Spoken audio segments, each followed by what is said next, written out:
Project Podcast starts in 3, 2. Welcome to the Bamboo Project Podcast. The people with the most freedom in this world have money and lots of it. So I decided I'm going to become a billionaire. And on the way there, I'm going to help create 1,000 millionaires, including myself. And not by being a guru or selling a course, but by doing the things I already love to do every day and documenting the journey to get there. I figure I'll make all the mistakes so you don't have to. My name is Donivan Gray, and this is how I will turn my life into a living. I'd like to start off by giving a shout out to all the people rocking with us and supporting the channel. We really appreciate you. We are currently streaming on all major streaming platforms such as Apple Podcasts, Spotify, Google Podcasts, Anchor, you name it, we on it, and if we not on it, we about to be on it. For everyone listening to this podcast and not watching it, you can find us on YouTube at The Bamboo Project. We just hit 400 videos on our channel. You want to learn real estate? We got that. You want cooking tutorials inspired by Dr.Sebi? We got that. Travel and lifestyle vlogs? Got it. Makeup and hair growth tutorials? Got it. Basketball? Got it. It's everything us. All the parts of the journey that do not make it to YouTube will be on our story. You can find me on Instagram at Donivan Gray, DONIVANGRAY, and my phenomenal, beautiful, amazing girlfriend, Anita Byrne, ANETABURN. The Bamboo Project is about turning your life into a living by making money off the things you do every day. We made different playlists for all the things we're into, and you can find all those links in the description box below. This may be your first time here, and if it is, welcome to the family. But for everyone else, this is chapter 2, page 87. All right, so we have 4 different segments. We have the life update, episode playback, Donovan's questions, and the topics of the day. All audio and video timestamps will be in the description box below. Today's day is November 16th and it's 11:36 a.m. And for y'all who've been rocking with us, y'all know we on our shit. But before 12 o'clock is the podcast on Tuesday, we on it. So now, okay, before we get into the topics of the day, we like to start off by checking our phones to see how much time we spent on it for the previous week. I had a good week like 2 or 3 weeks ago, and I think ever since then I've been going through withdrawal and I fell off a cliff. I've been on my phone really early in the morning, like 4 o'clock in the morning. I wake up and I'm on my phone, and then I'll be on my phone until like 6 when the sun comes up, and then I'll get up out the bed and start doing my day-to-day activities. But let's see where we are at now. All right, so last week my average screen time was 9 hours and 53 minutes a day. That was my average screen time. On Thursday, November 11th, I spent 12 hours and 17 minutes on my phone. But let's actually remove 2.5 hours, because that was Google Maps. That's when what was I doing that day? Thursday we went to, you picked me up from work. I think I dropped the car off that day and picked the car up, and we did do that stuff you said. Yeah, we picked the car from the thing. We went to Trader Joe's and Whole Foods and. So I spent 16 hours on social media last week, or on my socials. I spent 12 hours and 18 minutes on productivity and finance, and then 12 hours on travel, so we don't count the travel one. Here it is. My last week average for pickups was 119 pickups. And the most I had was 160. The amount of times I picked up my phone each day was 119 on average, and 160 was the most, which was on Sunday. So yeah, let's see. Now, baby girl, what is your screen time for last week? Last week, my average screen time was 6 hours and 32 minutes. Wow, that's a lot lower than mine. Honestly, it should be lower than that, because I did that. So it should actually be 6 hours. And the reason why I say that, Donivan can attest to this, because we looked at this before the podcast. I fell asleep on Instagram. My most used app was Instagram for 8 hours and 42 minutes. However, I fell asleep with Instagram on, so it was like 4 additional hours added to that overall 8 hours. So I was really only on Instagram for 4 hours and 42 minutes for the week. She be saying this. I don't know what she's doing on her phone at 2 o'clock in the morning. She could be on her phone. First thing is Instagram, then YouTube, then my messages, then music. That's my top 4. My average pickups last week was 132, and my first use after pickup was YouTube. So another thing too that I want to say, last week was the first week that I had my socials limited to 2 hours. So that means like 2 hours for every social media platform. Facebook, Instagram, TikTok, I would have to use within the 2 hour time frame. It was killing me the first day. It was because it was like, first it's like, all right, you want to add a minute? I'm like, I'm gonna add a minute. And then it was like, you want to add 15 minutes, or you want to add, like, you just want to forget it for the rest? I'm like, I'm gonna do 15 minutes. I'm gonna do 15 minutes. I try to go on, I think, Instagram for something else. Like, somebody sent me something on Twitter, and it was blocked again. I'm like, oh my gosh, I'm like, just take the shit off for the day. Just take it off. Yeah. But you also have to take it off for the day for each individual app that you're using it for. Yes, that is. I think that tool is very useful. I tried it. It was also, like you said, very annoying. And I would just, every time I got the prompt that said, do you want to increase your time for 1 minute, 15 minutes, or the day? I always put the day. Because I'm just like, if I have to ask myself this question, I'm just put it. Because it's 12 o'clock in the afternoon. I've already used my 3 hours. No, I don't think you should do that. I think that is like, that's so funny. It's 12 o'clock in the afternoon. I don't use my 3 hours. I'm not gonna make it to the end of the day. So that's the thing. I think that if you do 15-minute increments, it'll kind of show you how often that thing pops up, and then you kind of think about what were you doing while, like, in those 15 minutes, like. Not for me. Add it on. Because, like I said, when I used it for the whole phone. So no Safari, no calculator. You can't use that. You can't use Chase app. Nothing. Like, it's like, oh, I want to check my account. No, you can't. 15 minutes, your time's up. So I would just go. Now, I think you should do it for social, since they have it as a category now. Yeah. I think you should try that, because I think that's like. Is YouTube a social? YouTube a social. That's kind of you would have to do it on YouTube. See, right? So I'm like, I don't know. I would definitely see myself on YouTube watching stuff and being like, damn. But it's just, I think it comes down to what are you watching? Is it beneficial? Are you learning something? I mean, I may think so, but then it's also when I watch 2 good videos, I might watch 3 non-educational videos. I can't check afterwards to see what I watched. So it's just, I spent 8 hours today on YouTube. That's a lot, but maybe like 3. So okay, starting off with the topics of the day. Over the last couple of weeks, y'all know I've been trying to pull off, all types of finesses to get money to renovate the house that we are over budget on for all the new guests who are here. And we are $50,000 over budget. And I pulled it off. I was able to get us like $30,000 in funding or so, maybe a little bit more, something around that amount. And I was on pace to get us another $18,000, right? And pretty much what the plan is to capitalize our business with our own money. That means to take our money and put it into our business account.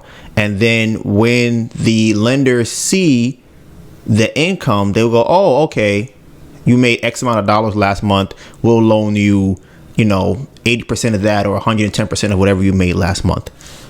That was the plan. So everything was going well. I secured 3 different loans, one for 14, one for 7.5, one for 10. So we're looking at like 30 and some change, right? 20. No, we're looking at 7 plus 10, 17, like 27. That's what we're looking at. No, like 30 something.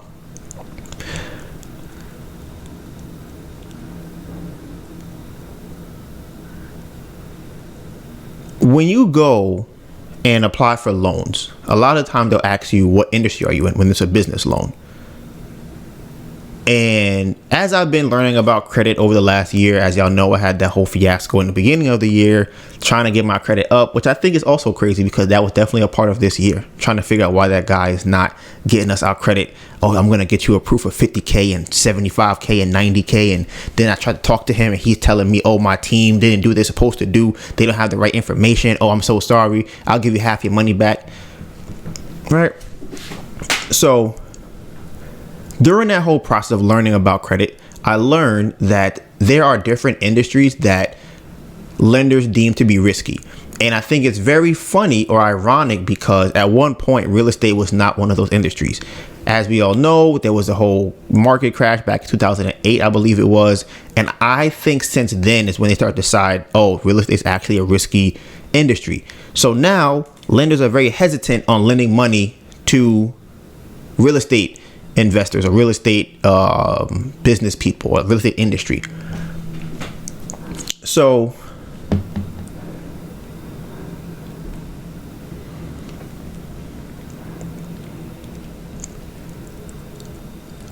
whenever it's called an MCA loan. It's called a merchant cash advance. That's what the term of the loan is, right?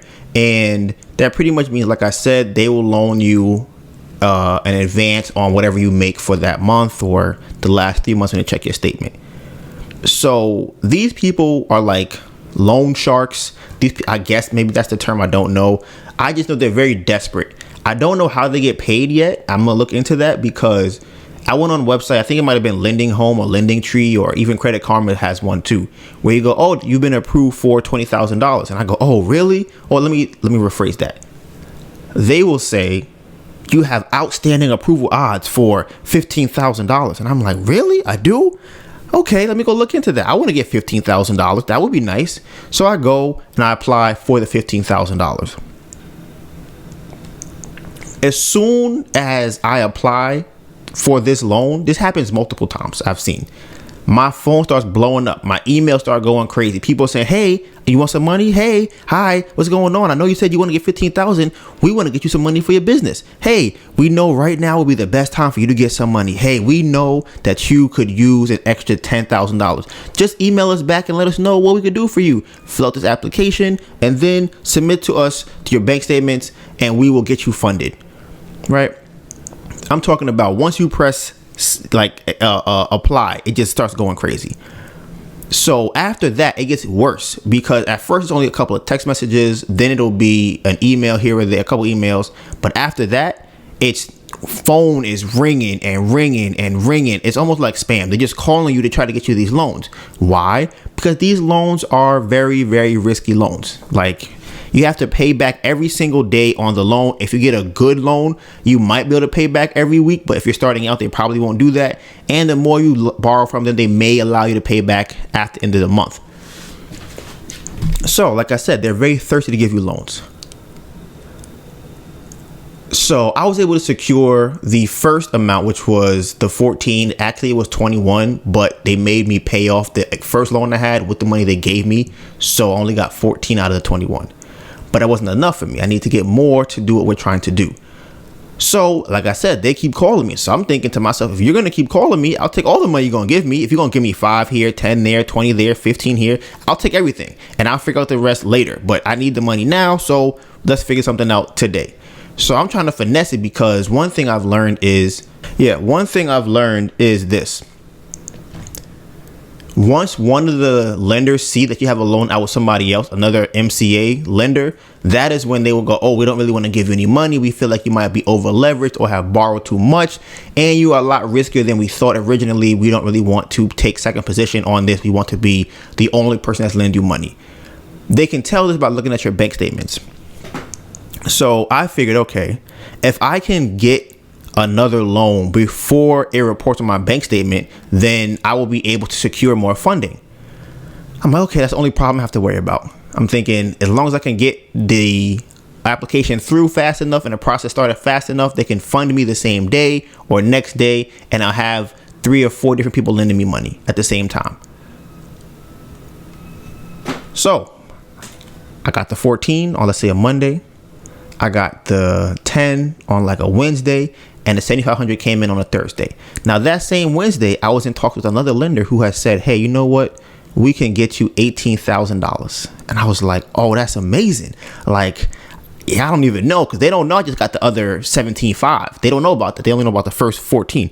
And in all actuality, they don't even know about that, because as far as they know, it was only $6,000 because I refinanced it. So they only saw the first loan, not the second one. So we just finessing this whole thing.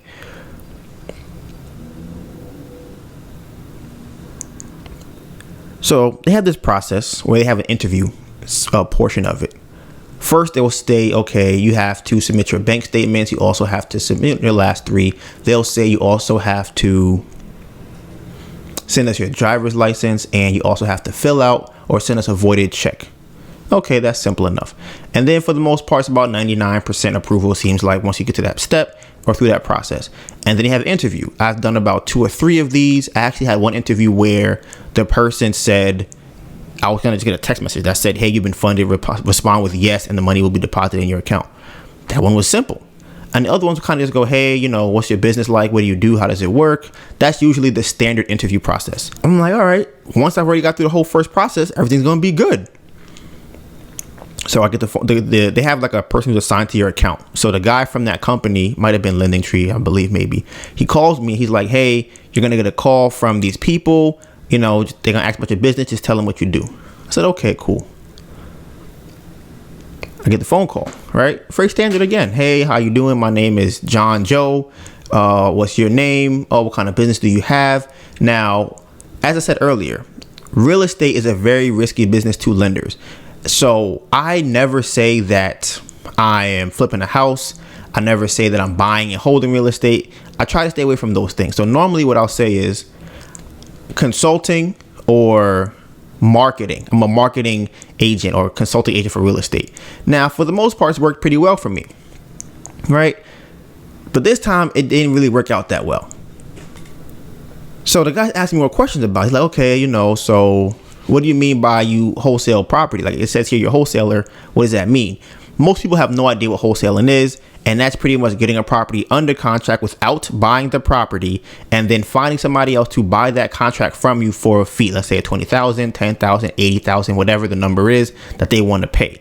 And then you give them the contract. That's normally how it works. Or you could buy yourself a double close, but this is not a wholesale episode. So he's asking me these questions. And he's like, okay, so you get the contract and what are you going to use the money for? Once we give you the money, how are you going to allocate it? I'm telling him, oh, once we get the money, I'm going to hire more people to be able to get in more leads, to be able to then wholesale more property. He's like, okay. I got you. He's like, is that all you do? I'm like, yeah, pretty much. He's like, oh, okay. That's good, because, I see here that you have a car rental company. I see you have a podcast. I see that you do makeup. And I'm just like, in my head, I'm thinking to myself, how did he hear this? Like, I'm like, I didn't write that down on my application. So I'm thinking, how the fuck did he hear this? Any of these things? Now, when he first said car rental company, I was thinking, car rental. I don't have no car rental company. I'm like, oh, it's obviously he has the wrong information about me. But then he said, you have a podcast. And I'm like, I have a podcast. I'm like, oh my goodness. This man has started a YouTube channel. I'm like, oh my goodness. Now, y'all listening, y'all watch the YouTube channel. So y'all know 2 things.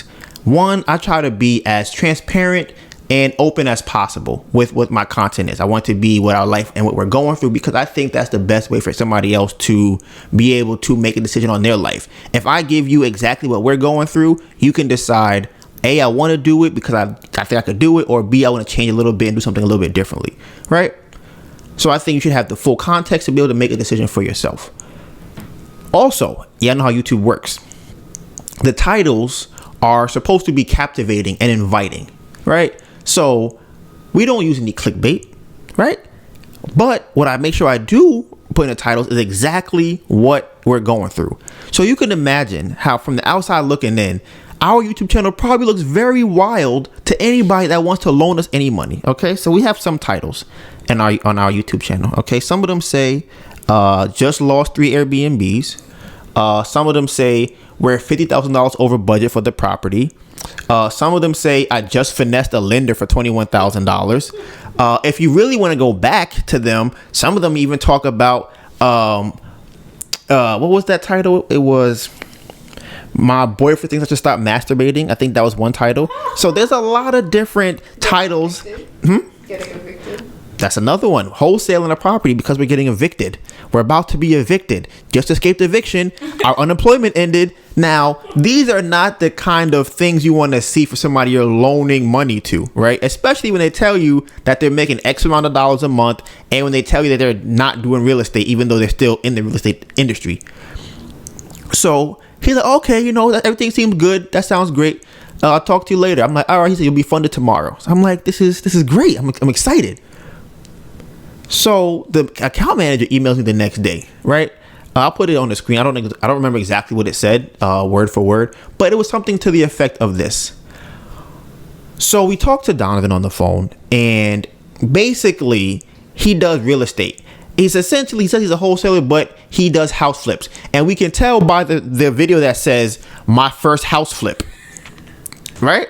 So now think about this. You a lender. You would think you're dealing with at least an experienced real estate investor. Because let's say that I was a real estate investor and I had, $100 million portfolio. Right?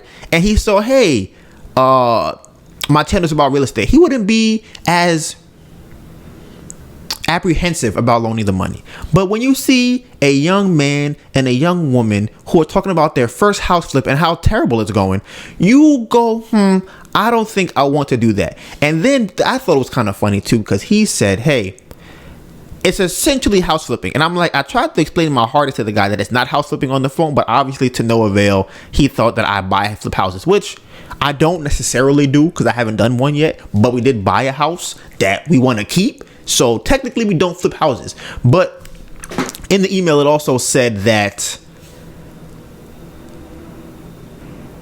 industry is restricted for them. So they don't lend to anybody in the real estate industry. And then they followed it by saying we cannot fund Donivan Gray going forward. So I'm just like, damn. It made me start thinking to myself, should I curtail what I put on YouTube? And I started thinking, I'm like, I could definitely create a fake life on YouTube and only show the positives of what we're going through, only show the time we overcome things.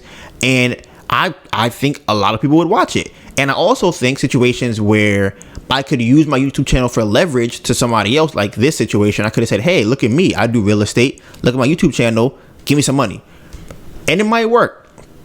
But that's not really why I'm here on YouTube.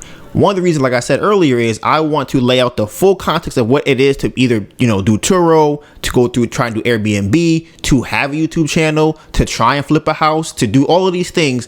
I feel like you go on YouTube, you might get a snippet of somebody going, yeah, man, 5 years ago, I tried to flip my first house. It didn't go very well. But it's like, okay, but now to this point, you've already sold $10 million in property. So it's not the same. It don't hit the same. But when you see us sitting here or talking about, we don't know how we're going to figure out unemployment. We about to get evicted. We don't know how we're going to get out of getting evicted. The car just got crashed. You don't know how Turo Insurance works. Like, you see us talking about, okay, hey, I'm excited. I'm going to get this Airbnb. And then we come back and they say, the landlord told y'all no. It hit a little bit different when we in it. But I could easily just not talk about that and wait 3 years or 5 years and go, yeah, man, it was hard back then. It was real hard. And try to come up with some reason as to how we got through it. But I figured and decided that it would be better, in my opinion, going forward for lenders when they do see that we've overcome these things, because it goes, look, hey, there was a time where we were struggling. You can see that on there, but look where we are at now. And I think that it's more about the full story as opposed to just the highlights of it. So that's what I like to show here on the YouTube channel. But I definitely got curved $18,000 for my YouTube channel. So it's like, it hurt. It definitely hurt a little bit. I was like, that's crazy. I could have been like, you know what it was? I think, like I said, I learned real estate. What's that? I never heard of that. What you mean real estate? Who? Me? No, sir. I've never. Actually, I had a family friend who had real estate and they died. I never did it again. I never touched it. I could just say that. So for me, like I said, it was just something that I have to realize. There, obviously, when you're a public, I guess, are we a public figure now? Our lives are public. Because the reason I'm thinking is because people are going to see it. People are going to see what we put out there. So people are going to make their judgments about it. And at that point, it's kind of like, it is what it is. I don't mind if you make a judgment on my life if it is what I am actually doing. Yeah. And then it could go either way. The same way that their institution decided not to fund us, someone that might have private money might be like, hey, I really believe in you guys, and here you go. Right, exactly. And I think about that too. Now, we have somebody that we don't, but if somebody came and said, hey, we like what you're doing, we want to fund you or give you some money or put you on somebody else. Yeah, or here's someone who could help you. Right. That's a win-win for us. That's a win for us because it's like now we are also working with somebody that believes in us. They know what we're doing, they know what we've been through, and they go, you know what? I fuck with y'all. I am going to help y'all. And I'll prefer working with them as opposed to somebody who's like, I don't really work with real estate industry. Yeah. And then you know everything too. Right, exactly. You know the ins and outs. You can, if you don't know, you can go watch the videos and find out exactly what I did, how we did it, where we are, what the plan is. You can see all of that here. Now, the next thing I want to touch on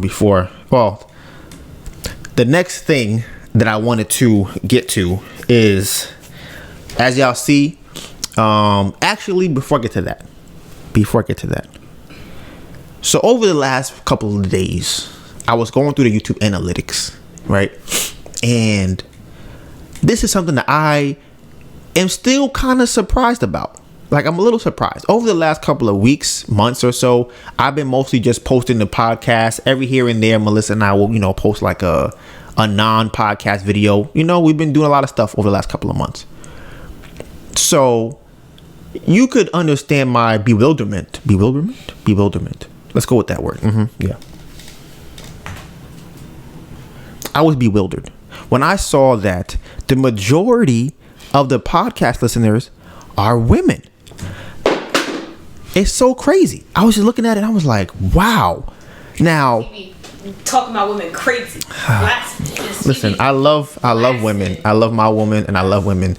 All I'm saying is I was surprised because I didn't think that this was women friendly content. Could you be bashing? I didn't think that this is what women would gravitate to, is what I wanted to say.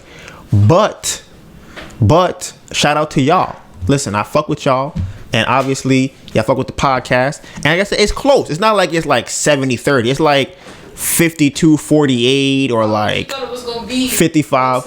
I thought it was going to be like 70-30 men to women. And it's 55 women, 45 men. So I'm just like, wow, that's crazy. And that's for the podcast itself or for the channel? That both. That's what I'm like. And then to me, I thought like, okay, Melissa has the makeup contour, the hair, things like that. Even when she's singing, I think that would pull in more women. Even probably cooking. But she hasn't made those videos recently. So, like I said, very surprised by that. Now, because I know that we have a majority woman audience now, I had to go get a haircut, as y'all see here on my face. I wanted to make sure I relate to y'all. I want you to see my sexy side. Okay, hold on, let me make y'all see it. Only the ones who are watching the video can see this. Okay, so there you go. They didn't because they obviously didn't because they watched the videos. Okay, so yes, something I thought was crazy. Now that was my segue into, which is still true. That's my segue into my haircut. So as y'all can see, or some of y'all probably can't, I have cut my hair off. Right, I got a haircut probably the day before yesterday, and this is my first haircut in probably 3 years. It's been about 3 years since I got a haircut. I cannot say for sure that I've had a haircut since I met Melissa. I think I might have gotten, I think I might have gotten like a shape up or something around that time when I first met her. But other than that, no haircuts at all for 3 years. Yeah, not since we lived here. No, absolutely not since we lived here, and that was. And we moved in like 4 months in. Yeah, so I was not getting any haircuts. There are several reasons for that. One, Melissa wanted to see how my hair looked if I grew it out, so there was that reason. I said that to you? Yes, he wanted to twist it and do all the stuff to it. I said that to you for real? Yes, he wanted to twist it. That's the only reason why I played around with it. So I'm like, all right, it's cool. I can rock with it. And then it got to a point where it was just easier to not have to worry about it. It got to a point where I'm going to work. I'm trying to figure out the eviction. I'm trying to figure out wholesaling. My hair is not something that I'm really trying to think about. So I just left it and let it alone. And I'm not going anywhere. I'm in the house most of the time. I don't see anybody. And I'm still in the house, handling my business with Melissa, if you know what I mean. So it's like, why am I going outside worrying about how my hair looked to other people? These are some of the things that made me grow out my hair. And then, like I said, I got to a point where I was like, oh, my hair's getting kind of long. I had the twist, look like a little snack with the twist. Then I had the when I let it out, I had the curls. My hair was curly. I was like, okay, this is nice.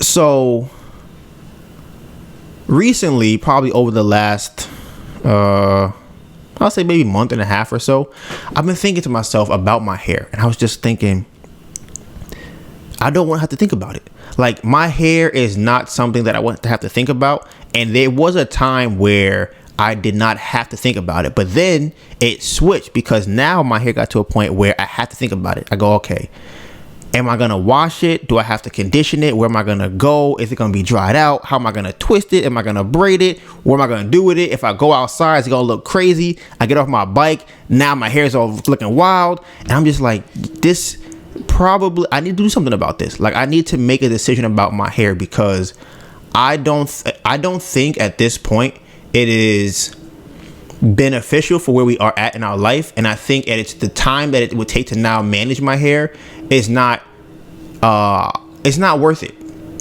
So I was driving around trying to find a barber, right? And driving around the neighborhood, looking at different people, going, I don't like them. They Spanish. I'm black. I really try not to really go to get my hair cut by Spanish people for multiple reasons. One, your hair cuts are different than ours. Okay, I've seen y'all do a little tiny mustache thing. I tried that back in the day. It don't really look good on me. I had another guy cut my beard, and he cut it like halfway in the middle. And I'm still dealing with that to this day. If you see on this side, my hair's supposed to be higher up, and thank God I let my beard grow out enough, because my hair on the side, can y'all see? Let me go on this side. It was only like a little inch of beard, and underneath my beard was just all hair. I have a picture. I'll show a picture on the screen, and it's like, nah, bro, I can't have this. This is not working for me. So that was my thing. That was one. And then so I'm driving around looking for people. And I didn't want no old people too much. I wanted somebody, preferably I wanted a young black man, probably, could be in his 30s, 40s with a beard. That's what I wanted. That's what I'm looking for, right? Somebody that respects hair, somebody that cares about hair, knows about hair, and wants to cut my hair. That's what I was looking for. So I found a barber somewhat close to that. He had a beard. It was kind of shaved down, though. He's older. I think he said he was 50 or so. He had a barbershop when he was younger. That's where I got to cut my hair. Now, for all the women out there, I always say this. This is what I always say to every woman that exists out there in the world, right? I believe that women only cut their hair when they've been traumatized. That's what I think, right? And I think that when they are trying to become somebody else, they cut their hair. That's what I think. Because for me, dealing with women, I've only seen that. I was talking to a girl, right? This happens multiple times. And let's say they have short hair, right? I'll just be like, oh, you got short hair, whatever. When did you cut it? Oh, I cut it last year, March. And I'll be like, oh, okay, that's cool, right? So like a week after that, 2 weeks from that, I'll talk to him again about something else. And I'll just be like, so, mind you, it's not related necessarily. It's just, me paying attention. And then we have another conversation, and she'll say, man, I had my ex and I hated him so much. He cheated on me last March. And I'll be like, so he cheated on you in March? And right after that, you got your hair cut? Now, I don't necessarily say this. I just take it mental note. Now, here's my thing. The mental note I take is not always, I don't just cling to that one. I go, because it's a anecdote. So I go, okay, that's something I just pick up on. But then it happens more than once, more than twice. And it's not always just a guy cheating. It's always some type of, usually a guy involved, but it's usually some type of traumatic experience that she goes, I need to cut my hair off. So that's how I felt about it, right?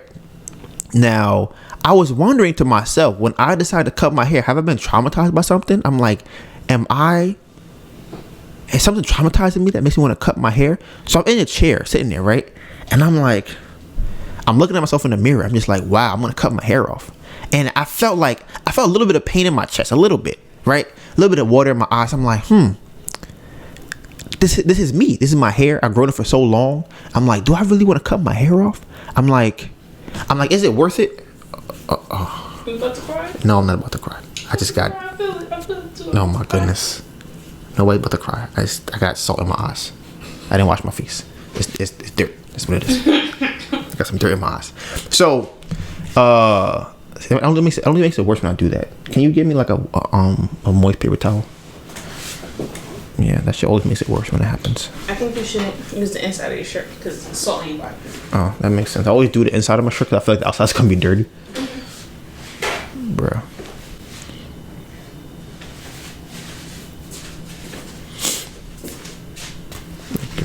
Is this moist? Yeah. Oh. I'm like, I don't really see no moistness. You want it to be soaking wet so you can drip in your eye. Maybe. I don't know what you want. I don't know what you want. Why would I if it's soaking wet thing to put in your eye? Cause I'm like, this is barely even wet. Like, this is not even damp. This is like you sprinkle water on here. That's all you need. Bro, I tried to wipe my eye, almost scratch my eyelid off. I'm like, this shit is not moist at all. That's not how you do it. I'm like, what is this? Oh, there's no water on this. You do one eye at a time. How you only do half of it? What is all this drop? You hear this? Do one eye at a time. Oh God. Oh my God. It's so much. How you do both? What you mean? What? What you talking about? You do one eye at a time. That's the problem. So as I was saying, I'm not crying. Okay. If I was crying, y'all would know. Y'all see me cry. It's not that serious. But yeah, I definitely felt emotional. I was like, wow, like I'm gonna cut my hair off, and I'm like, is there some type of underlying message to this? Because I've said I've grown my hair out for 3 years, and I've had to deal with people saying I should cut it, people making remarks about my hair, mostly family members, and I have to kind of defend it in a sense where I'm like, listen, this is how my hair grow. I'm gonna let it grow. If you want to do what it's gonna do, that is what it is. So I definitely felt like I had an attachment to my hair before I cut it. So I say all of that to say women still should not cut their hair just because a man hurt them. That's why I brought that up, because I just want women to know. Don't let no man make you cut your hair, for all my women audiences out there, because I still love you. I don't understand. Like, how'd you get that from? What you mean? Okay, so there was no. Alright. How you just? But yeah, like I said, it definitely did feel something. It wasn't as emotionless as I thought it would be. Like, I'm just gonna cut my hair off. It is what it is. I definitely had to kind of like, do I really want to do this? Why am I doing this? So how did you feel after doing it?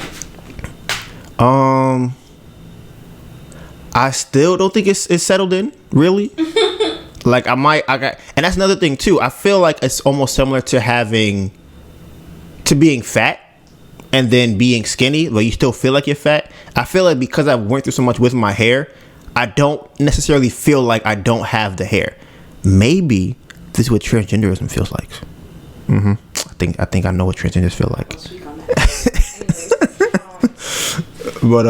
But yeah, so like I said, I just wanted to bring that up because, as you guys know, my hair is not here, and honestly, I'm not gonna lie either. I like the way it look. It's not like I cut it off and I went bald crazy, because I've seen girls do that too. Just go in their house with scissors and just go, I'm cutting shit off myself. I went to a barber. I got a haircut. He faded it. He curled it. He did that. Like, I got a haircut. I ain't just wake up and decide, oh, it's over. I want to be a new person, and sat in the mirror and just shaved down the middle of my head, which I've seen. I've seen girls do that. It's wild. And they look at themselves like, shit, what do I do now? Listen, I think you had got me upset one day. You gonna cut your hair off? I promise you. I was angrily washing my hair. And do you remember I told you? Because I normally have my hair like sequence that I do. So I normally condition my hair before I go in the shower. I just went in straight dry hair in the shower, which I never do. And it made me so angry. I was already angry at you, but then I got angry at my hair, and I didn't want to deal with it. I'm like, why it's like so tangled and matted. It was tangled at the root. I was so angry. Do you know what you think I did? And I wanted to cut it off. I don't remember. You did something to me. Probably not. I probably did it. Or I don't remember what you did. I don't know what.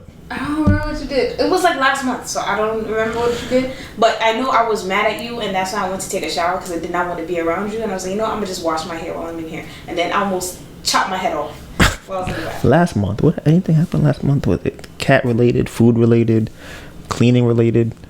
You did something. I don't know what you did. I guess you'd be upset all the time. So like I said, yeah, and I like the hair. Another thing too, I realized with my hair, I don't have a problem going to meet people with my hair the way it was, but I definitely think the way I look now, I feel like I'm ready for war. Like I feel like I'm ready to go into a business meeting or ready to go and deal with real estate professionals and handle my business. And I don't feel like I have to overcome the barrier of my hair. Like before, it was a thought like, okay, is this person going to look at my hair and automatically discount me because of that? And it didn't stop me, but it's something that I think about. So now that is one less thing to think about when I get ready for war to get all this money. So, there's that. Turo update. We got two bookings over the last week. Okay. We got one that we've already completed. That was a 2-day booking from Friday to Sunday. We made about $160 on that. And then another one is for December around Christmas, which is 4 days. That's going to bring us about another about $330 for that one. And we have another booking that was booked a couple of weeks ago for Thanksgiving of this month, or obviously Thanksgiving is in this month. So like I said, Turo is definitely I like it. I've so far I like Turo. I want to get like 5 or 6 more cars. I was thinking about using the money that we got from the lenders for it, because I think that if we can buy cheaper cars that make a good amount of money, we'd be on a roll. I was talking to, let me see what his name was. Let me have his name. Because shout out to everybody who's helped me out last week with the insurance situation, because I did not know how to deal with that. And she actually paid. She sent the money on Monday, so we received it. It was $871. So that is done, and that whole chapter is finished. But if I did know what the problem was before, which is kind of crazy. Oh man, yeah, that's kind of crazy. I think I definitely dropped the ball on that. The reason why I say that is because, based on what I've learned, shout out to it's Tone. I think his name is. It says Tone Jr. So maybe his name is Tone. JR Tone. He was talking to me about the insurance with Turo, and he was saying that they take the money out of the money that they give us. So let's say that the insurance is $800, and our quote deductible, which is not the real thing, they just call it that, is $200. They would just give us $600 for the car being messed up, right? So that's the first thing. The second thing is, if I had taken the car to somebody and they said it's going to be $5,000 for the fix, and I got it fixed for $2,000, I could have pocketed the $3,000 myself. That would have been an extra little come up. Didn't think about that. So I dropped the ball on that. And then because of that, we didn't get the actual whole entire car fixed itself. So the chrome is still scratched. The fender is still kind of cracked or broken. It doesn't really affect the car, but it doesn't look as nice.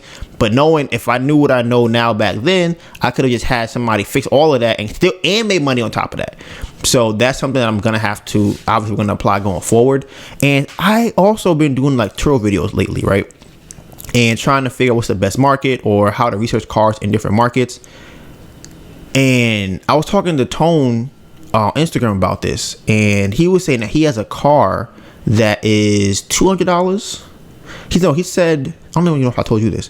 He has a smaller car. I don't know what the kind of car it is, but it's a compact car. And his car note is $200 a month. Jeez. He charges I think like $40 or $50 a month for the car. And with our insurance, I just saw we got quoted the other day, or not quoted, charged. We got charged $47 for our insurance. Mm-hmm. So if we had a car that we had to pay $200 for a month, and then we only pay $47 for insurance, and we're doing what, $50 a day? Let's see, $50 times 21. That's $1,050 minus $300 for insurance. And what's that thing called?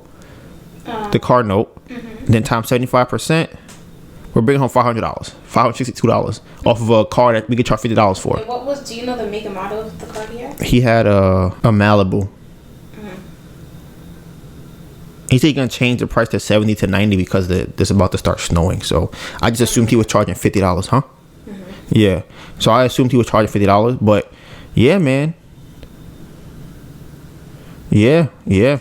I'm gonna look into that. So like I said, I think the game with Turo, the numbers in terms of your return is like really low. like for each car specifically, until you start buying the Teslas and the Maseratis and all the BMW 7 Series and stuff like that. I think that's when the prices start to, build up in your pocket. But then the overhead is also expensive. So it's a trade-off. But I'm going to look more into that because I'm like, 10 cars. Mm-hmm. And then also, if you have one of those higher-end cars, it might be harder to get the parts if it's damaged. That's true, too. Because I found out with our car, we have the grill is, you can't buy that from... I forgot the word he used, like an off-market brand or something like that. It has to be from the dealer. Like they only make that for that car. So that's why that part's going to be so much more expensive. But I'm going to look into that. I'm definitely going to look into that. So I got 2 more things for the life update. The first one is I've learned, for whatever reason, I don't know why this is. I probably will get into it more in the topics of the day, but I don't ever remember going on my Explore page and seeing posts that were anti-vaccination. Like, I don't remember seeing that. But now, because when you go onto these, obviously, Explore pages, they'll keep showing you, like, once you scroll down, they'll show you something similar to the last post. So if you're looking at basketball, they'll probably keep showing you different basketball-related posts. But because they're so pro-vaccine and pro-COVID, the social media apps normally try to hide all of that stuff. They don't want you to see that. They'll shadow ban those type of content.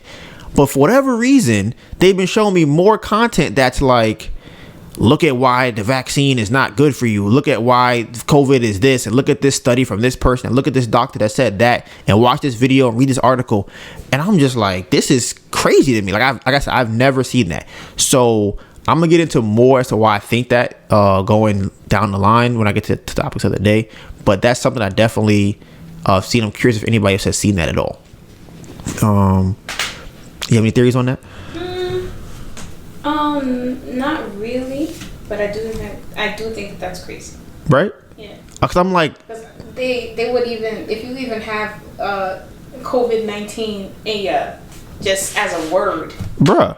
They don't want us. They don't show that. Yeah. So now they have a feed. I'm looking at this stuff. I'm like, obviously.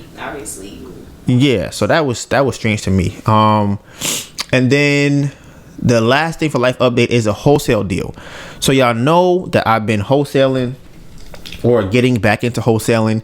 I enjoy off market way more than I enjoy on market. I called a guy for a property. I don't know if I talked about this. I might have already. And he was not selling his house. He was actually selling another house. So I thought, okay, this would be great. Come to find out, that property was on the market.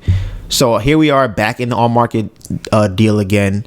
And back in the on-market market. And it's going, I really believe this is a good deal. Okay, I'm going to give you other numbers on this deal for people who are into real estate. So the comps that I'm seeing for a single family are like 700,000 or so, right in that range. The guy is listing the house for 425, right? It's a 2,700 square foot property, according to him in the records. I still have to double check that, but that's what we're going with. So he says it needs about $70,000 worth of work. I'm saying 120. So all in, we're at 550, right? And then you sell it for 700, 720, whatever. So in my head, that's a good profit. That's what I'm looking at it as, right? So obviously, I can't get it at that price because I would have to wholesale it. Now, it's been on the market for like a month. Nobody's bought it. So obviously, the price is too high. He cut it down from 450 to 425. When I spoke to them, he said, okay, what would you buy it right now as is? Now, I said I should have went lower. And I really think I should have. I said 380. And I thought that I was going low. I'm like, yeah, he bought to 380. Yeah, that's super low, right? Because we already had a verbal agreement for 415. That was our verbal agreement. He came back because I told him that I want an inspection on the house. He said, okay, fine. Then we talked again. He said, okay, how much would you pay for it without the inspection? I said 380. He's like, he do 390, right? Now, I don't know why, but I said 385. He said, why you only want to go down 5,000. I said, why you only want to go up 10,000? He said he want to do 390. I said, fine, 390. So now I have this property for 390 that I think could take 120K worth of work to get it to be 700,000. I talked to one of my friends. He's kind of like, you should have got it for 350. I'm kind of like, how do y'all not see this deal? I'm like, I'm thinking that it would be like a clear cut deal, right? That's what I'm thinking. But nobody else has bought it. He's not selling to nobody else. The reason why he sold it himself is because he needs the money from this house to buy a second house, according to him. That's his theory. He bought the house last year as a pre-foreclosure. He had to pay $20K to get the person out the house. And now he's saying that he wants to sell it. So I'm like, okay, whatever. So I've been trying to find lawyers this whole time on this deal because we live in an attorney closing state. There's no title companies here. So this is different than what we experienced in Philadelphia. So I've been trying to find a lawyer, figure it out. I had one lawyer. We had a good conversation. I had a second lawyer who was not the best conversation about this because I'm technically new to wholesaling in New York, or in his mind. But they want to sign the contract. They want me to sign it. They said, we'll go with that 390 number. But they want me to put down a 10% down payment. That's $39,000. And I'm like, yeah, I'm not doing that. Like, I'm like, no. So I told him 1%, right? And he went back to the seller and told the seller 1%. The seller said he wants 10%. Now, here's what happened. What I think why the seller is, somebody's capping here. When I said 1%, he gonna say, okay, the seller wants to do 5%. If not, he has somebody else he can go with. So I automatically think he's lying. Here's why. If you have somebody else who's going to either pay more than $390, I'm assuming, right? Or they're going to give you the full 10% down payment for that, or the EMD that you want, why are you still talking to me? If I said I want 1%, we have no actual agreement written or anything like that. So why do you care? Why are you telling me you have somebody else? He said he would need a response by the end of the day. I'm like, all right, by all means, we're going to see how this goes. Because I'm thinking about two things. I'm thinking about just not responding for like a day or two, or hit him back and saying, you know what, I was going to do 390, but, they don't work for me no more. I got to be at 360 for this deal to work. And then we could see from there. Because now I can say, listen, I told you I was going to pay the 1% and we could get this deal closed. But now you're talking about you want a 10%. I want now 360 is what I want for the property. And then we're going to see how he goes back to his seller. Because now the seller's going to be like, damn. Nah, why he going down so low? What happened? What's going on? I'm like, you over here hassling me about the EMD money when people put down $100 EMD. People put down $10, $500, and you talking about you need 10%? Well, how about this? How would you rather have nothing? Like, would you rather have no money, no deal at all? So that's kind of, where I've been with that. And then the last thing about the wholesaling. So I've been driving for dollars, which I think is fun. It's amazing. It's time to get away. Gives Melissa time for herself. Give me time for myself. So now when I come home, we can fraternize like we should do. And now I'm driving around. I got some deals. I'm cold calling. Yesterday I was cold calling and I ended up coming across two buyers.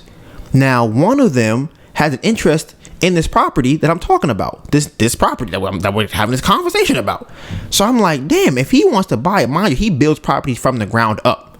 So I'm thinking to myself, okay, I think it's a good deal. At least if it's not a good deal, he could explain to me why it's not a good deal. But listen, I think it's a great deal. So I'm thinking about wholesaling to him for like, honestly, I could do, if he want to do 400, that's fine with me. I'll take 395. I'll prefer 410, but we gonna see.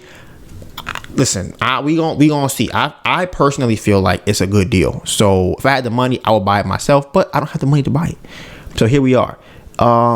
So that's gonna be, I'm keeping y'all posted with that. Let you know how the wholesale deal comes along. And other than that, I've just been calling people. I actually called one person yesterday, and that's kind of a warm lead. So we're gonna see what's going on with that one too. But listen, at the beginning of the year, I said I want to get a couple wholesale deals under my belt. The year's not done yet, so we're gonna keep pushing on. Now, episode playback. So last week I realized that as I was listening to the podcast, it sounded crazy, and I didn't know why.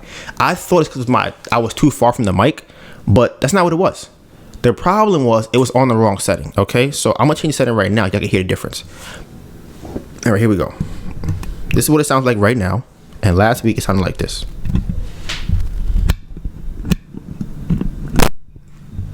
Hello, can you hear me? My name is Donivan Gray, and this is the Bamboo Project podcast. Bro, this sounds crazy now. Like, hearing the difference, this sounds like I'm not even talking. Is the mic even on this side? Hello. That's the problem. The mic is on this side. It is. From this thing, right? The other setting. Wherever the light is on.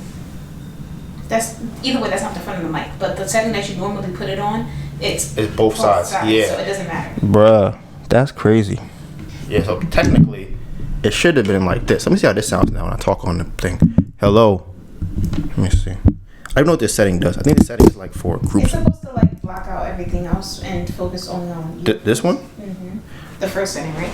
Yeah. Yeah. Hello. All right. So this is the new setting or the old setting that I had last week. I personally like the one I just had it on. This one sounds kind of light and faded. Like my voice is airy. Like you can hear it through it. Not really a fan of that. But that's what it sounded like. So I personally thought I was too far from the mic.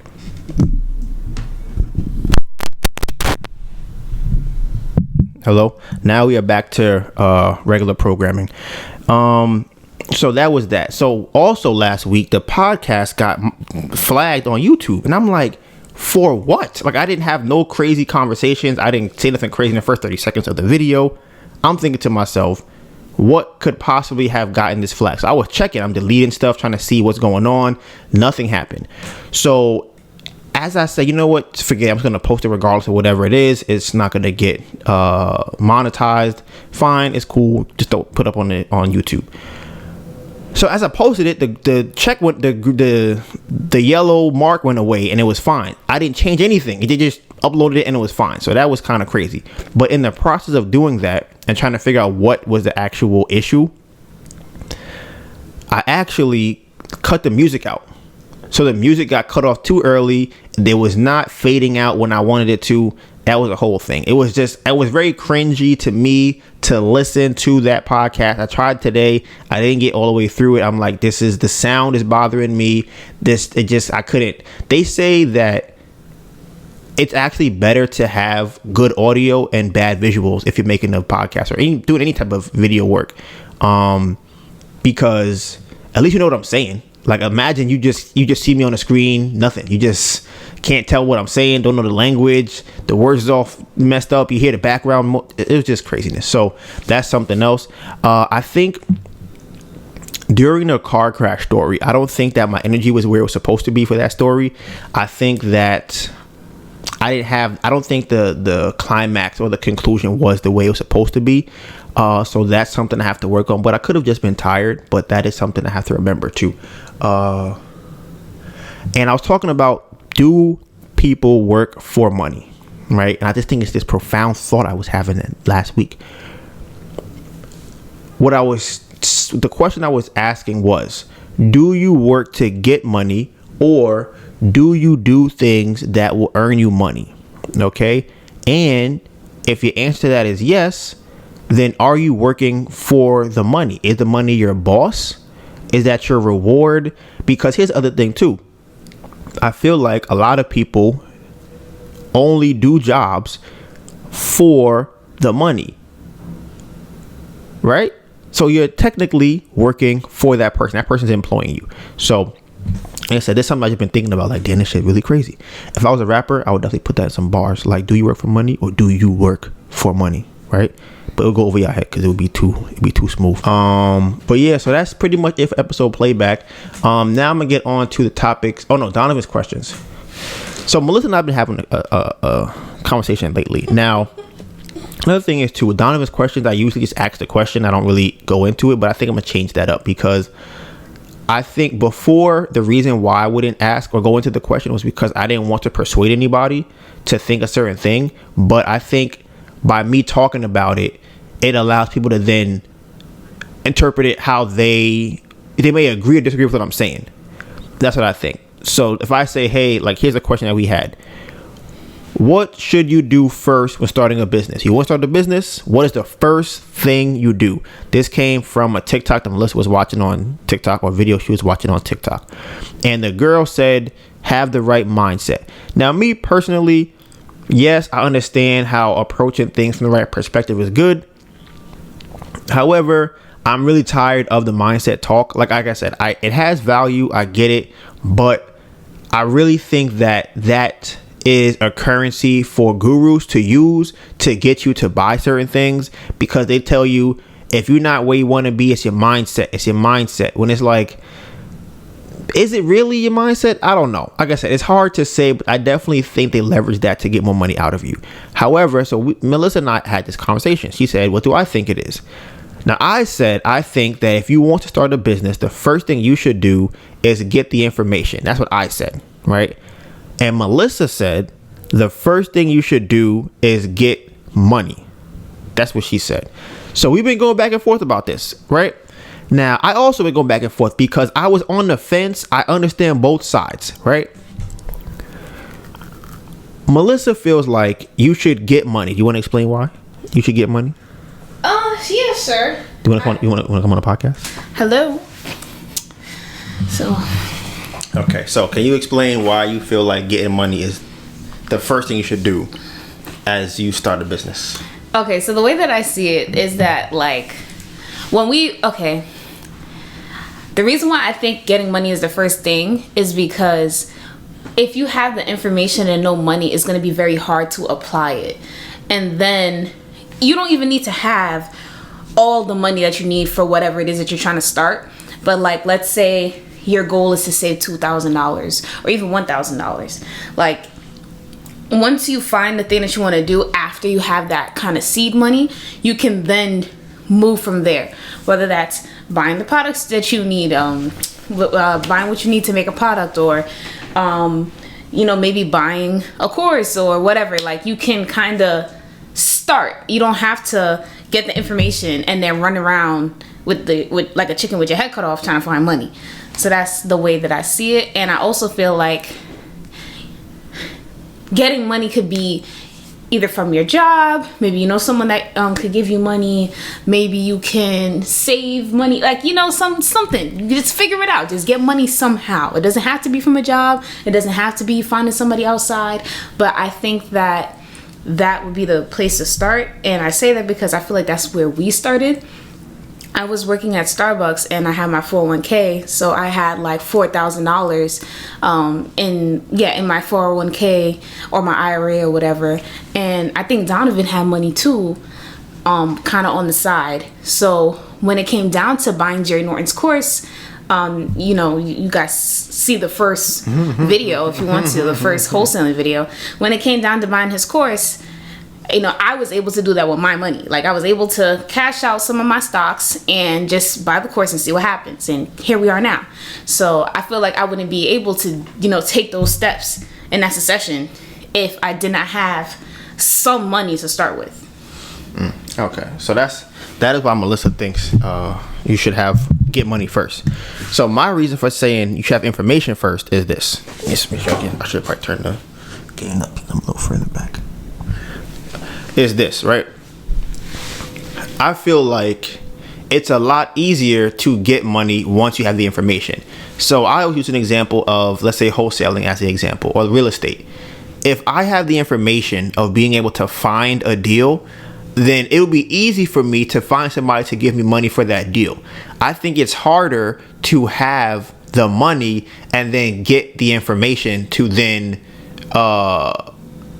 to be able to utilize that money properly. Because if you don't have good information, you may have a lot of money and lose that money very quickly. There's a quote, I'm probably going to butcher it, but it goes along the lines of something like this. If you have a smart man with $50,000, if you have a smart man with no money, hold on. I guess I'm butchering this 100%. A smart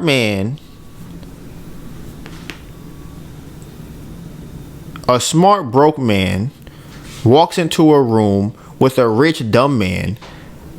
100% of the time, the smart man will walk out of that room with money, and the rich man will be broke. I said that all wrong. 100% butchered it. Particularly, what I'm trying to say, right?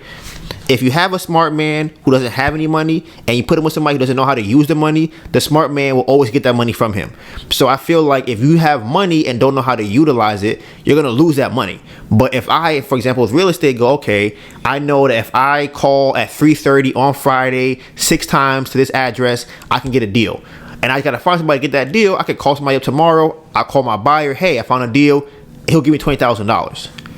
So that was my example. And then the person I used for that was Grant Cardone, which was when we watched How to Become a Millionaire in 90 Days, some shit like that. And he was pretty much using the info he had from his experience of his whole entire life to be able to go from $0 to $1 million in 90 days. And I thought you can't get there with just money. You have to have information. What do you want to say? Yeah, because I disagree. Because I feel like you had said something. What was it? Oh, just because you have money don't mean you have to spend it. And I think that's the big part where it's like, I had the $4,000 because I had the $4,000. That means like you do not spend it until you're ready to start whatever venture it is. And you said something important. You said that Grant Cardone was able to start over and get back to where he was before using his experiences. I think that you can experience more when you have money to put towards whatever it is that you're doing, as opposed to just learning kind of like what the thing is on paper. Because like we learned maybe like 2 days what wholesaling was on paper from the Jerry Norton course that we never finished. So because Donivan is very much, let's jump right in, like you don't need to finish the whole thing, you can finish it later. You start by doing. That's this one. So it's one of those things where it's like in our case we were doing it without money, but if we were to go doing it with just like oh, that's not even true, because we had to have money to buy the course in the first place. And that's my thing, where it's like having money allows you the freedom to maybe funnel into getting better information, more like packaged information, easier, that's more palatable, as opposed to you looking at all these different places. Or even when it comes to YouTube, whenever I got money, first thing I was doing was investing it into the YouTube. That's it wasn't the mics, because Nephew got you the mics. It was the stand, the lights, the tripods, everything. I would just be wilding out. We got teleprompter, bought a camera, second camera. Is just, so I think that when you have money, you're able to put it into the things that you're trying to do, and I think it can't help but get better. It can't do anything else but help you to move forward once you already have the stuff to get moving, as opposed to just having the information you can't go nowhere. Okay, so like I said, for me the question was,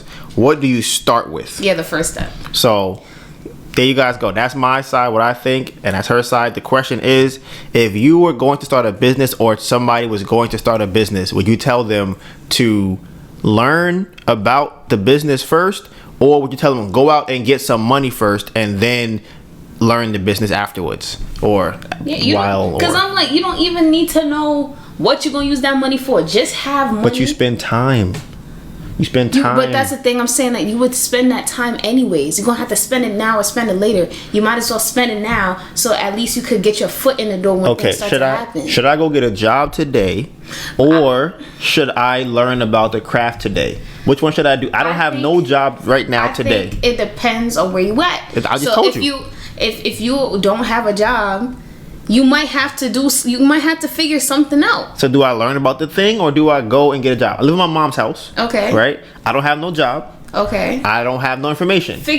What do I do first? Do I go and get a job and get some money, or do I learn about the thing first? I think so, because whatever money that you get from that job, you should put 100% of it into whatever it is that you're doing. Because if you're living at your mom's house, you're not paying for nothing anyways. You're not paying for the rent. You're pretty much not paying for food. Maybe buy yourself lunch, but put that on a budget and save up $1,000. That's like 1 month's work. But here's the thing, like I said, every time you're not thinking about the downside of going to work. Now you're tired. But you're working towards something. You're not working aimlessly. But now you're tired. You're not, now those 8 hours out the day, you at work. I'm studying, I'm learning.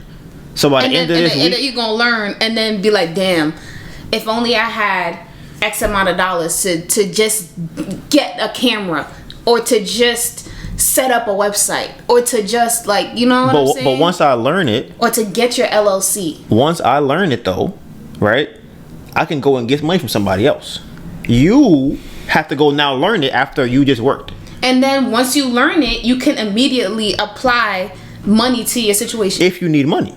Like if you need money for that thing. Like for example, let's say that you're always gonna need money. Let's say you have to go to one of those meetup groups. That's free.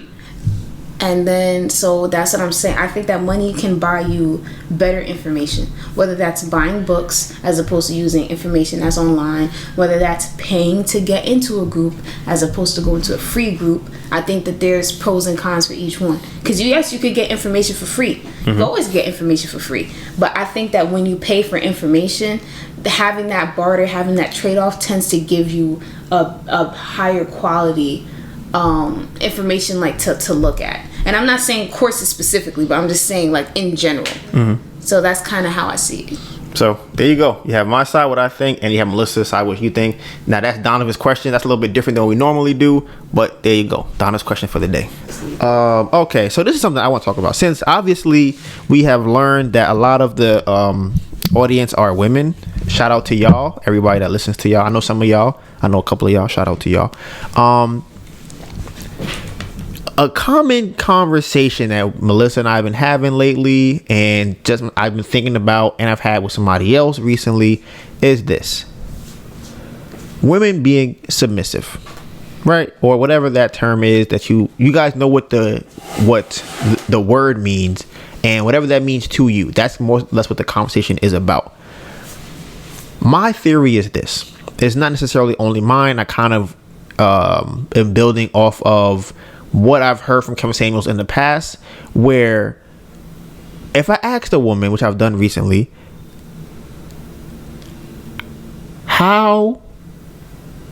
what does being submissive mean to you? I'm going to ask you that same question, Melissa. What does being submissive mean to you? You want to ask me? I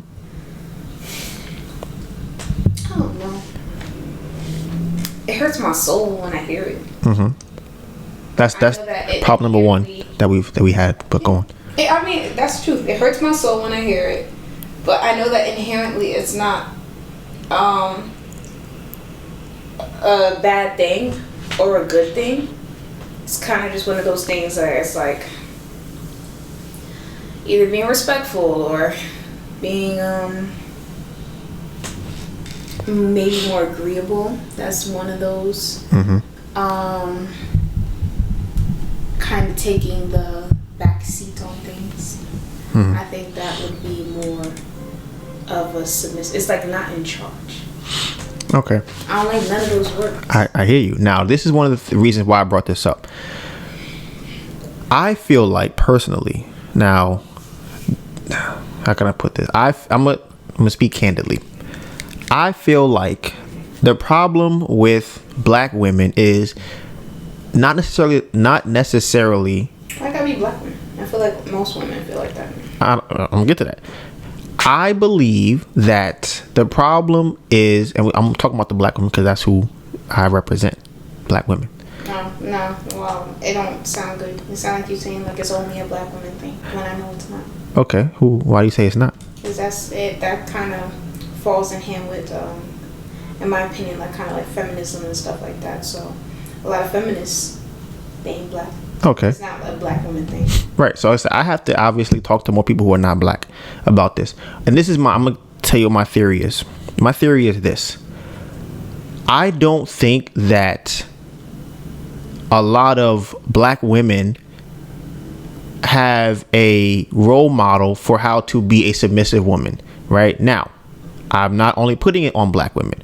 I also think that black men don't have a proper role model in their house to be a leader or a black man, right? So now we have this situation which is probably not very new, but you have women who have been told through the feminist movement that it is great to be independent, work for your own, have your own money, be successful, be educated, right? All these things are fine. They're perfectly fine to have all of these things. the issue comes in now is because what we have known of the history of being of submissive women has been demonized. So now, if you act submissive to your man, now people look at you funny. The same way Melissa, right now, you heard her, she's like, I feel uncomfortable saying that, well, she's not saying this, but I'm paraphrasing. I feel uncomfortable saying I'm a submissive person. I feel uncomfortable saying that he's in charge, I'm not in charge. These things make, I believe, women of today feel uncomfortable, right? And I think that naturally women want to be submissive to their counterpart, but I think that there's a societal pressure to not do that. So imagine this. Imagine your girlfriend comes to you and says, yeah, girl, I always submit to my man. He's in charge. I let him lead. I just follow, right? Now, immediately, it's like, whoa, you a slave? Are you a slave? Oh, damn, bitch, what's wrong with you? Something like that. And it's gotten to a point where even if a woman wanted to be submissive, there is a push for her not to be.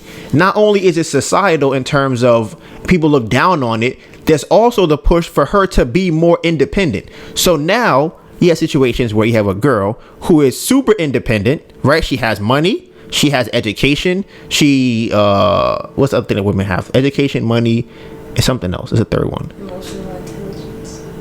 What's the third one? It's another one that'd be on the list. Your own house car. Yeah, you're right. You have your own house, car. You can take care of yourself. You have dildos and vibrators, so you're good, right? You can go out and fuck a lot of men. That's also on the list, to be able to just explore sexuality and fuck whoever you want, right? And then it's almost as if women do all of these things, and then they end up with this mindset of, well, I don't need no man. I'll just die by myself. It's fine. Oh, men ain't shit, right? And it's like, damn, I don't even blame y'all, because even if you tried to be submissive, people gonna laugh at you. People gonna look at you sideways. If you do all of those things that you do, people look at you kind of funny, right? Now, here's why I say black women in this situation. I think it's more than that. Oh, what do you think it is? Because I think that you also don't want to be in a situation where you're submissive and let the guy take the lead, and then now he done messed up your whole operation or your whole situation, and then people respond to you. Instead of being like sympathetic to you, they'll be like, oh, well, you should have known. Like, why would you follow a man in the first place? Or, you should have had things in your own name, or you should have been more involved in. And it's like, but if you take that submissive role, it's not in your role to be in all of that. Mm-hmm. So now you're dealing with the consequences of what you let happen because you were being submissive and not taking control of what's happening around you. Okay. And what's wrong with that? Society treats you like you did something wrong. Right. And I think that's the problem, because I look at it like this.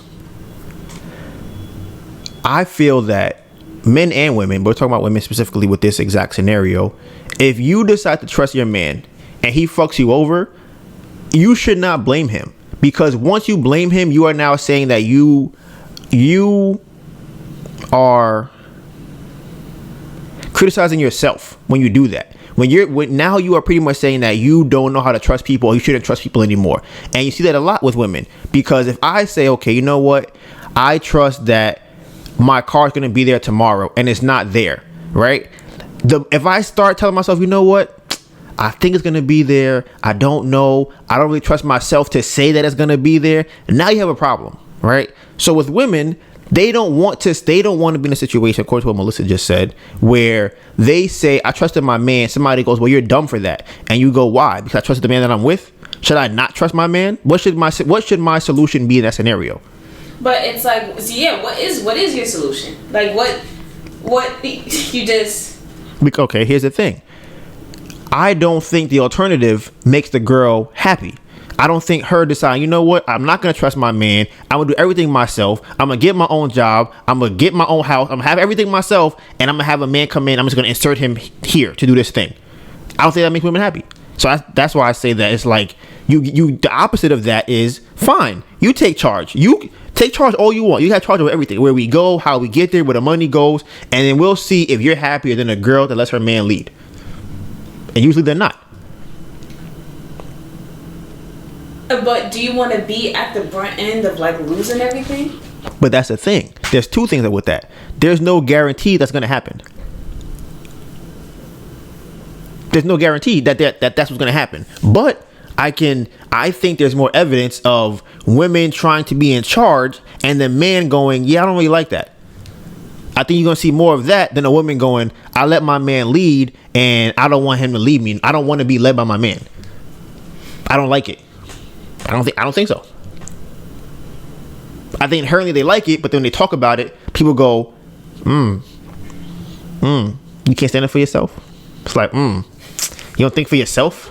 And it's like, and that's the problem. Why? People they don't really watch anime, but I look at it like this. Somebody has to lead the people, right? Whatever it be, you're talking about your job, the CEO, you're talking about your military, you're talking about, One Piece with Luffy. That's how I look at it. You have to at one point go, listen, I have faith in my captain and my leader and my CEO to make a decision. And if the ship go down, we going down with him because we trust that he is going to lead us to wherever we're going. And like I said, there's no guarantee that he's going to not lead you there, but you have to be okay with it not happening. That's how I look at it. You got to go, okay, I can either choose to not follow you or I can choose to follow you. And if I choose to follow you, I'm going to make sure I can do everything I can to make sure that I can help you get to where you want to get to. But I don't think that women find that to be, what's the word I'm looking for? Beneficial, right? So that's part of it. Now, the other part of it is the black men, because I know, again, it's not just about the black women. It's partly in part to the black men as well. I think that a large issue is that it's, like I said, it gets deep. I don't think that, no, let me, how can I put this? I think it's very difficult for a black man to be raised to be a man by a woman only. I don't think it's really possible. I don't think that you see that very often.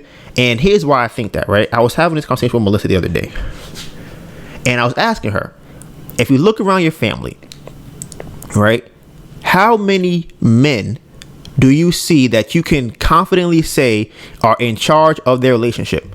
Like how many times do you see that? You don't really see it on TV.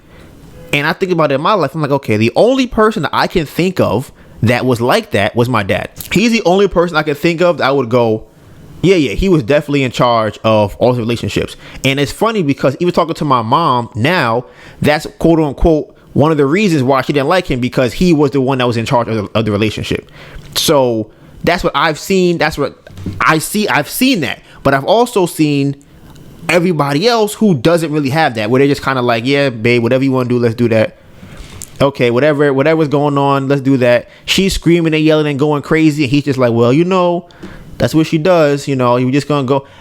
That's kind of been more so where we've been going. So the reason I was bringing that up is because, like I said, I don't only think that black women have this problem. I think that black men also do not have they don't know what it looks like to lead a woman. I think in other cultures, it's very common for the man to lead the woman. And I think personally, that is why you may see a black woman gravitate to somebody who is of another complexion. Like I said, I feel like you think of Hispanics. I feel like men, I don't necessarily know. They be being a women, so I don't know if that counts as in charge or not, but you may think that is. I don't think you really have a situation where African men are being led by their women. Do you know of any situation like that? No, not really. I know Caribbean women typically lead their men. Right. So I've heard that as well. I'm thinking Asian. I don't think the Asian woman is trying to lead the Asian man. Indian men. I don't think the Indian woman is trying to lead the Indian man. Like, just on a general level, I don't think across the board you go to other cultures and they go, the man is being led by the women. But only in our culture is it okay or seen as the way it's supposed to be when the black woman is leading the black man. So, and the last question I want to end off with is, I need to step up and lead. Sure. But even if we lead, y'all wouldn't know how to be submissive. So now y'all would. It would be easier to learn if you know. But I'll be more inclined to do it if I feel confident in the person that's leading. Okay, So, I don't agree. Oh, no, let me not say that. I think this is what I was getting to on the podcast too. Is I think that black men have to teach black women how to be led. That's what I think. Because I don't think they know how to. Because even if a guy comes in and he does all the things that a girl says, okay, I like that, I trust you, whatever, I think she's still going to be combative. Because at the end of the day, she has to then go talk to her friends about how she is with her man. She has to then, she's not going to post it on social media. She's not going to say these things because people are going to, quote, drag her because they're like, damn, why are you acting like that? Why are you talking like this? Oh, man, you know he's going to break up with you, right? So, like I said, I think I'm trying to think of even. I think it's terrible that celebrities are the only people to look to for this type of information. But how many black women do you look at that go, yes, I submit to my man? Like, yes, what he says, that's what we're doing. Probably Yaya, maybe she count. I think maybe. I feel like that sounds kind of familiar. And that they drag her crazy. She be wallet. But I guess it's for her man, right? So. Does he cheat on her? It was something she stabbed somebody, baby mom. She stabbed baby mom, something like that. But there's something like people gonna say you crazy. If you completely follow or submit to your man, people call you crazy. It sounds crazy. Sure. But it's like, you want to fight with him instead? That's the solution? No, but I think that it's just like, I think that it is pleasant, and I do like not having to think about things. I be forgetting that, like, I don't know. What? I feel like example, when we was going to New Jersey to get the car, I wanted to die. I know. Same thing with the lock on leaving the lock in New Jersey. But no, I don't think. But it took a lot in me to not say a single thing. I think I didn't say anything though. I think I asked you one question, which is like why we had to take the E-train, and then after that there was nothing else that I said until we got like walking distance from the car, and that took everything in me to do that, and that was my version of being. Like I said, I think now here's the thing, right? How does another girl who doesn't have a mom like that see that? So if you don't do what you did, right? In terms of, you know what, I'm not gonna say nothing about that. It's not something that I feel like we should be arguing about, whatever. Another girl who's raised by a woman who's not you will see the woman talk to the dad and go, why are we going on the E-train? I don't want to go on the E-train. Can we go on this other train? Oh my God, you sure you want to go on this? Oh man, but don't you think the other one? That's what you're gonna see. So what you're gonna emulate is that. But if your daughter sees the dad go, we're going on the E-train, and your mom goes, all right, let's go. Perfect example of how you should go. All right, cool. And like I said, did anything happen on the train? Did we die? Well, go ahead, tell me what happened. Well, come on. I personally don't like taking the subway, especially not in Queens or any borough that is not. And why is that? And honestly, certain Manhattan stations I don't like either. But why is that? Probably because I always travel by myself. But you're not by yourself, so that doesn't apply. I know I'm not by myself, but it's like I'm forgetting I'm not by myself. So it's like it doesn't apply. Like, that's the thing where it's like I realize that in order for this to work, I have to leave myself when I'm by myself. Right, and I think take reign over that, take control over that. I know I'm going here, and then when I'm not by myself, I'm not leading. That's very hard. Yes, and I think I agree with that very much because I was thinking about this too.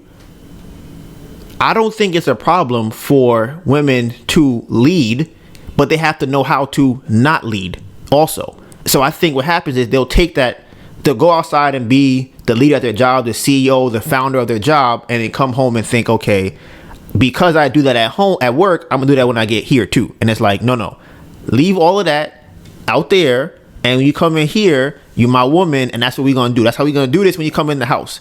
I don't think that's how they approach that. It's not. And I think that's part of the problem. So, and like I said, that has to be either taught or learned. It's not just natural. Like, well, let me not say that. It is natural, but we have made it where it's not. Unlearn. Yes. Right, exactly. You have to unlearn what you've learned growing up. Right. So, I mean, I agree. Because like I said, even in the relationships that I do see, the women are leading. So it's like, why can't I tell you that I don't want to take the train? I want to take the other train. Right. Why can't I? You can. And then we're going to have a problem every time. And I'm just like, we could avoid all of that because a couple of things. I always look at it like this. Nothing bad happened. Right? That's number one. And then number two, no argument came from that. So yeah, I think that's something to learn that I had to learn too, is that it's not the end of the world if things don't go the way that I would like it to go sequentially. Mm-hmm. So yeah. And then these are my last statements for this. We went a little long today. As far as women and their men, two things. I've been kind of playing around with this idea for my daughter because Melissa's pregnant, guys. No, I'm playing. So I don't think you should get with a man that you are not going to let you. I don't think you should get with a man that you are not going to let lead you. There shouldn't even be a conversation. If you are decided to be with him and have sex with him, that's the person going to lead you. If you have a problem with that, y'all shouldn't be together. That's what I feel like. Because why are you with them? For what reason? That's how I feel. And I feel like that would make it easier for the relationship. Choose somebody you go, you know what? Whatever he say I'm going to do, I'm going to do. And that's who I want to be with. I trust him to tell me if we going to jump off this cliff, there's a reason we jump off the cliff. I don't know why, but we jump off the cliff. I'm going to trust you to do that. And I think that is what women should be looking for, and you shouldn't be dating somebody that you don't feel like you're going to give complete control over to you. So, and then the last thing about it was for men who are leading, I don't think, and for women too who are listening to this, I don't think that the man should be trying to harm the woman or putting her in situations where it doesn't have to be. Like, he's like, oh, you know what? All right, I need you to stand right here in the middle of Iraq. I'm going to come back in 3 days and just let me know how it goes. I'll be right back. Listen, I don't think guys should be doing that. That's not something you should do. So you still want to keep her protected. Obviously, you're the leader now. You're the captain of the ship. You have to keep your shipmates, everybody good, safe. That's your job. But, that's it for today. We'll be back here next week, Tuesday, okay? You can catch all of our behind the scenes on our social medias. Mine is Donivan Gray, DONIVANGRAY. And you have my phenomenal, beautiful, amazing girlfriend, Anita Byrne, ANETABURN.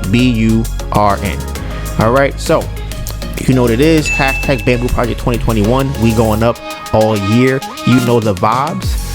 And with that being said, Bamboo Project out.